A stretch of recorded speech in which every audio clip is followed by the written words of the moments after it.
আসসালামু আলাইকুম। আজকে আমি রান্না করব মুরগির মাংস। তাই এখানে নিয়ে নিয়েছি পেঁয়াজ কুচি, আদা বাটা, রসুন বাটা, তেজপাতা, দারচিনি, লবঙ্গ, এলাচ এগুলো দিয়ে মাখিয়ে নিয়ে তারপর আমি দিয়ে দিব মুরগির মাংসের মশলা, সাথে একটু পানি। তো পানি দেওয়ার পরে মশলাগুলো যখন একটু কষে যাবে তখন ভেজে রাখা আমি মুরগির মাংসগুলো দিয়ে দিব।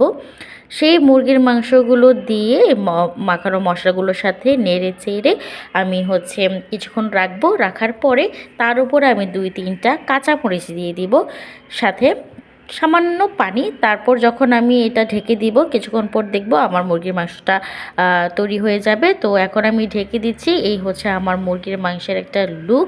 তো তার আগে আমি এর মধ্যে দিয়ে দিব গরম মশলার গুঁড়া, টালা জিরার গুঁড়া এবং কুচানো ধনেপাতা। এটা হতে থাকুক। তারপর আমি এদিকে রান্না করতে যাচ্ছি রুই মাছের মাথা দিয়ে মুড়ি ঘন্ট।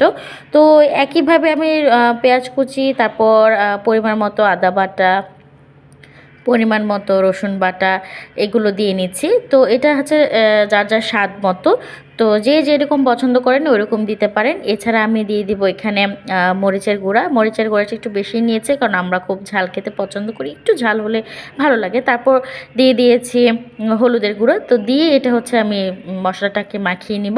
তো মাখিয়ে নেওয়ার পর আমি এখানে আবার তেজপাতা দিয়ে দিয়েছি, সাথে দারচিনি এবং রুই মাছের মাথা, যেটা আজকে আমি রান্না করব।